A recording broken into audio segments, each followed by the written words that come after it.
Good morning, guys. Today's Tuesday, May 5th. We have less than 5 weeks to go of distance learning. And I don't think there's going to be any instruction and assignments due other than missing work during the last week of school, June 1st, 2nd, 3rd, and 4th. So really, we've got about 4 weeks of distance learning before we start turning stuff in and taking care of business at the end of the year. So it's coming down. Our goal for today: review and practice converting fractions to percents and decimals. We've done this before. This is not difficult.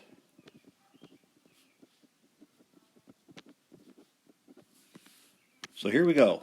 Word problem of the day to start out. I realize it's not Wednesday, Thursday, or Friday, but skip counting is kind of hard online. There are 365 days in a year, not including leap days, so don't worry about those. How many days are there in 21 years? We have a simple multiplication problem. If we set up our box and we do it right, this is not a difficult problem at all. So I'm going to have people work this problem.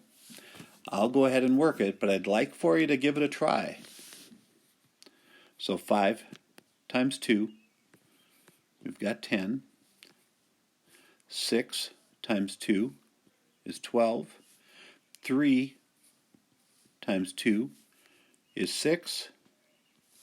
5 times 1 is 5. The 6 times 1 is 6. And 3 times 1 is 3. We do our adding now. We've got 5, 0, 0, and 6 is 6. 1, 2, 0, and 3 is another 6. 1 and 6 is 7. Our answer is 7,665 days. So once again, something that's just a review. So here we go. Fractions to decimals. Step number 1. Divide the top number, the numerator, by the bottom number, the denominator. There is no step 2. That's only a one-step thing. So here we go. We have an example. We're going to convert the fraction 3/4 to a decimal. Step 1. Divide the top by the bottom. So we have 3 divided by 4. We know that 4 does not go into 3. So we have a 0 and our decimal point. Whoops, a decimal point. We then bring down a 0 and we say, how many times will 4 go into 30? If you do your skip counting, it's going to be 7 times. 7 times 4 is 28. We subtract and we have 2. Now we're going to add a 0. And the question is, how many times does 4 go into 20? If you're skip counting, the answer is 5. Our decimal is 0.75. Simple enough. Moving on. To convert a decimal to a percent. This one gets easier. Step 1.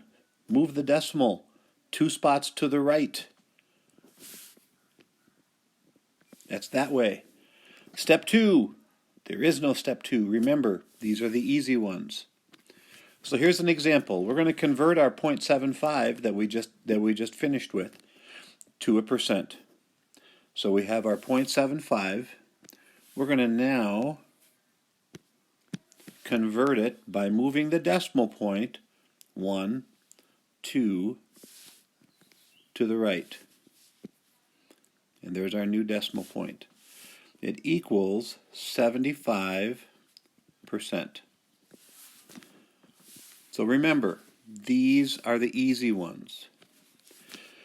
Use the Google Doc for practice. I don't care if you use a calculator. Challenge yourself. to do a little bit of the division. I'm going to make sure that none of them are too hard.